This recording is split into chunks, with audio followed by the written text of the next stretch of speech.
Hi everybody, Marilyn here with Cotton and Chocolate, and we're talking again about the mystery quilt. I hope you're keeping up because now we're on step 4 of fabric foolishness.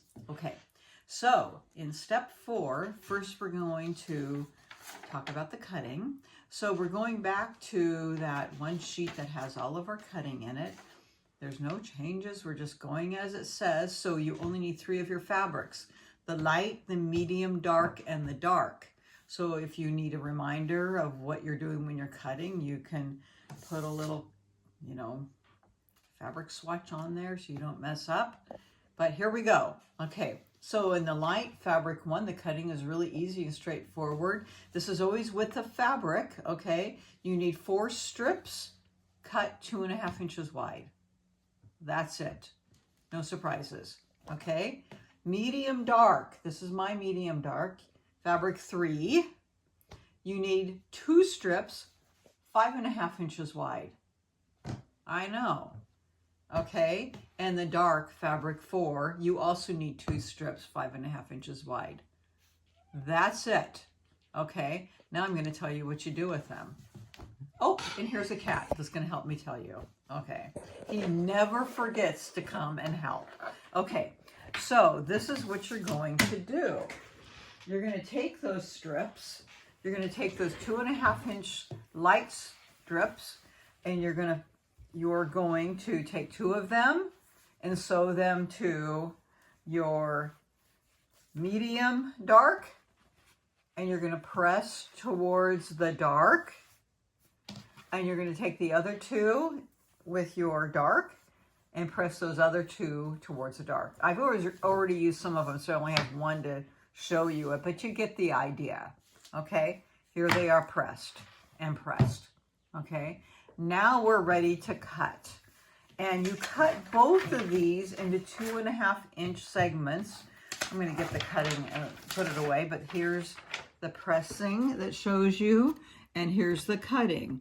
And these are 2.5 inch segments, and you need to get 12 out of each strip, but frankly you can get about 16, so you have plenty to square up as you go. And frankly, when I'm cutting this many out of a strip, I will stop and square up, and things get a little wonky and not straight, so sometimes you have to stop after 2, 3, or 4 cuts and square up again.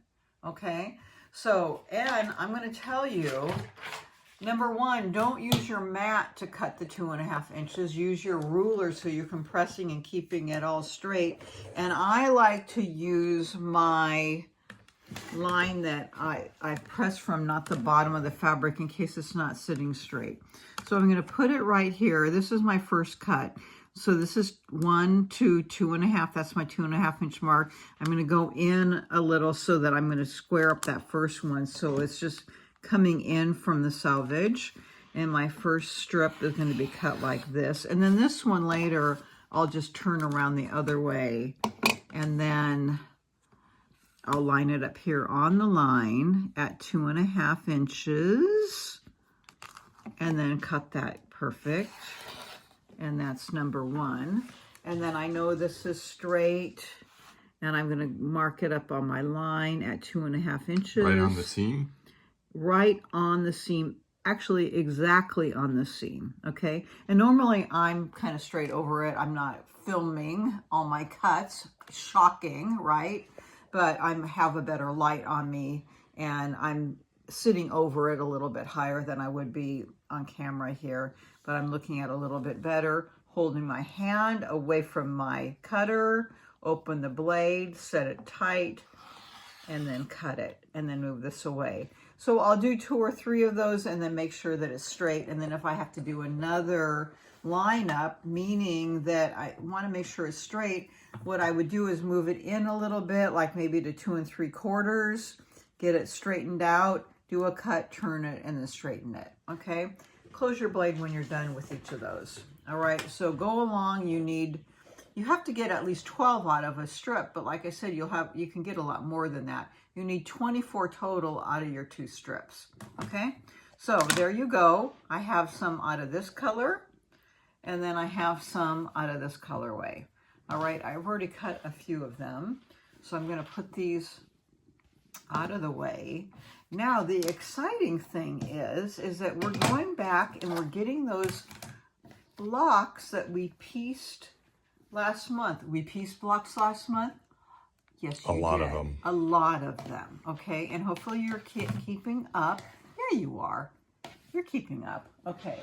And here they are. Oh, how about that?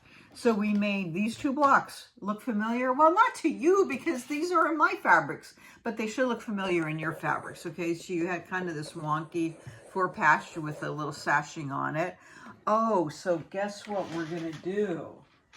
We're gonna take the matching color. So now I pressed towards the dark, and I pressed last month, press this one towards the sashing this way. So I'm going to add the light color here, and because I pressed away, this will go like this, and I'll just put this one out here because this one of course will go like that. Those are 2 blocks. So when I put this right sides together, this will nest, meaning each seam is going in the opposite direction, so they'll sit nicely together. And if you'd like to, you could stick a pin right there. And I love these little glass head pins we sell. They have a little yellow glass head and a little blue, but they're nice and thin. So if you're going to pin, they pin really nice and easily. Make sure that you can feel that nesting together. And then I'll just stick a pin right in there. And you can match them up. So then when you're running it through the machine, you can actually sew right through that and it won't bother your needle. But I do slow down a little bit. Okay, and that's your matchup right there. And you have how many? 24. 24 of each color. Now, after you've sewn that, you're going to want to press out this way towards the rectangle that you've just added. So you have 24 in this colorway, and then 24 of this colorway. Now, I bet right now you're really getting an idea, I know, of what the quilt looks like. It's a mystery. It really is. It really is a mystery. Okay, and please pay attention to the newsletter that's coming out that will be published in a week or so, and it has the date of the show and tell that will be upcoming. Towards the end of Towards August. the end of August, that shows off all these quilts that people have made in many different colorways, and it's really fun and exciting. So that's going to give you incentive to keep moving along. All right, so have fun this month, and we'll see you next month for part 5. Bye.